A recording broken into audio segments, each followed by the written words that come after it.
nangyari sa inyo ni Clarissa kanina? Ba't pareho kayong wala sa mood? Nag-away ba kayo? Hindi. Ano kasi, pagdating ko sa kondo, ang gulo. Oo. Napagsabihan ko. Oo, okay lang naman. Tama naman yun. Kaso, may nasabi akong hindi maganda. Tungkol dun sa mga kaibigan na iba parang walang direksyon ng buhay. Oo. Hindi ko naman alam na nandun pala si Macy. Narinig. Tinamaan yung bata. Ano sabi na anak mo? Wala naman ako masabi kay nanay. Alam naman pagalitan ko siya. Alam mo, kaya lang nakakapagsalita si nanay ng ganun. Kasi nag-aalala siya para sa'yo. Alam ko naman yun. Kaya lang, hindi pa nga talaga kami sure na housemate si Macy. Tapos parang mai-evict na siya kagad. Hindi naman siguro. Iwas na lang muna siya. Pwede ba yun? Halos araw-araw nandun sa kondo si nanay. Siya na nga gumagawa lahat dun eh. Sana pala din na akong umalis ng bahay. Ito naman. Sige, ganito na lang. Magkape na lang tayo ng Kara. Sagot ma?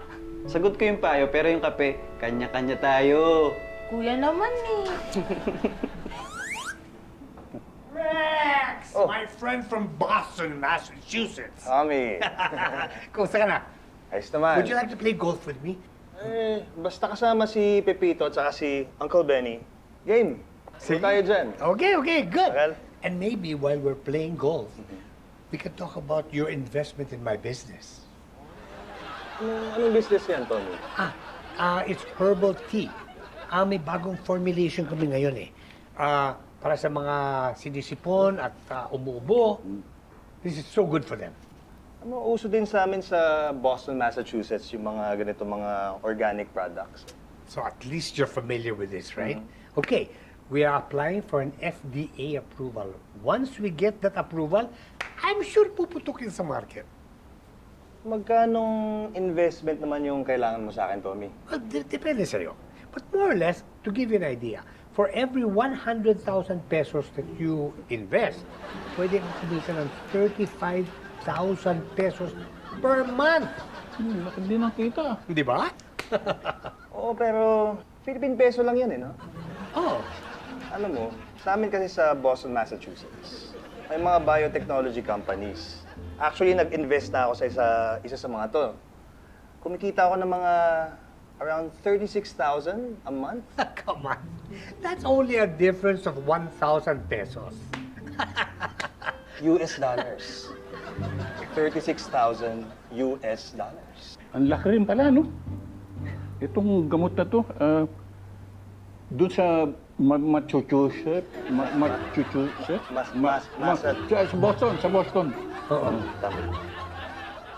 Clarissa, alam mo ba? Sa una lang naman mahirap yung adulting eh. Pag tumagal, naging madali na siya. True. Like before, naalala mo yung time nung mga first time ko pala mag-condo? Di ba? Ayoko. Natin yun. Yun yung yung naging shota mo si Mary. Mary? Like Mary? Like a woman? Oo. Like a girl, Mary? No, like a little lamb. Oo, Mary. Oo, tagalinis yung kondo niya tapos naging girlfriend niya. Wow. Hindi ko ma-imagine. Ay, huwag mo na imaginein talaga. Ayun naman kung ano pa pinapaalala niyo. Oo na, tomboy era ko yun, okay? Pero, sa totoo lang talaga, like, I suggest really to get a cleaning lady. Basta wag mo lang jojowain din. Baka naman di ka siya sa allowance namin yun. Okay naman ako maglinis eh. Yung pagluluto lang talaga, di.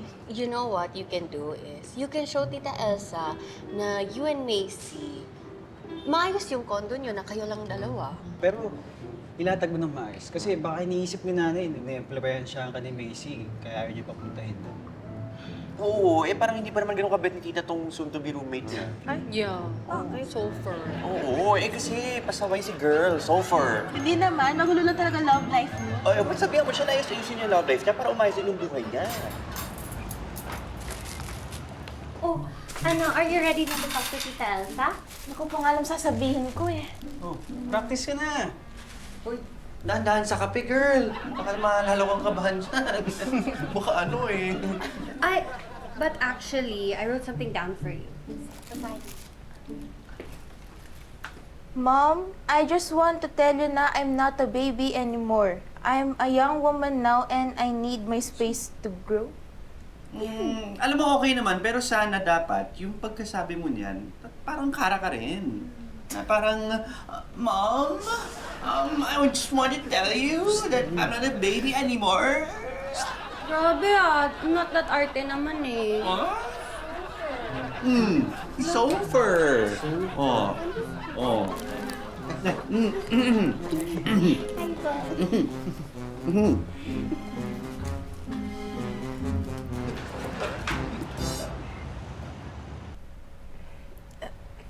Nay, Nak,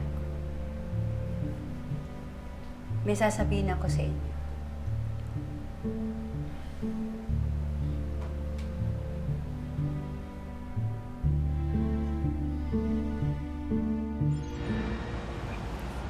Sa loob ng isang linggo na lagi akong nandito, inobserbahan ko kayo. Kasi gusto kong malaman kung pwede nga kayong maging housemates.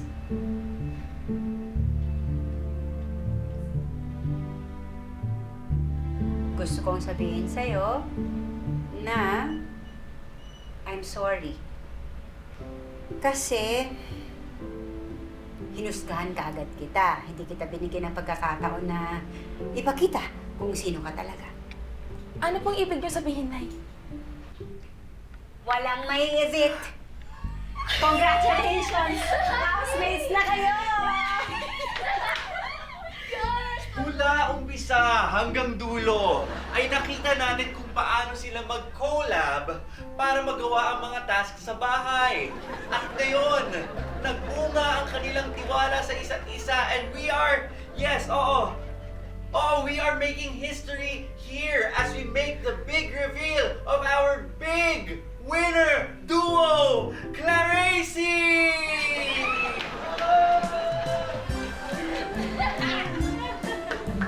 Ang isang tao nalalaman ng tunay na halaga pag naubos na lahat ng ari-arian niya. Mas okay nang magkamali kung matututo kang magpakumbaba kaysa may naabot ka nga sa buhay, naging mayabang ka naman. Hindi naman kailangan maging mayabang eh. Hayaan mo nang yung ibang tao magyabang kung meron ka mang ipagyayabang. Nagsisimula ang disiplina kapag ang yabang nawala na. Ayan na! Wait, hindi ko kaya. Ang bigat. Super, oh. Yung ano? Ayun, oh. Sus naman, ako na nga. Akin na. Akin na. Ay! Anong ginawa mo? Okay ka lang? Hindi ko sinasadya, Super. Lagot. Promise, di ko sinasadya. Roxy Ocampo, 31 S21, Boston, Massachusetts! Super, love it!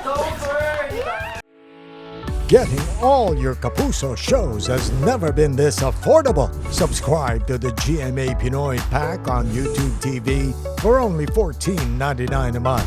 Watch GMA Pinoy TV, GMA Live TV, and GMA News TV anytime, anywhere. Matawa mo saya!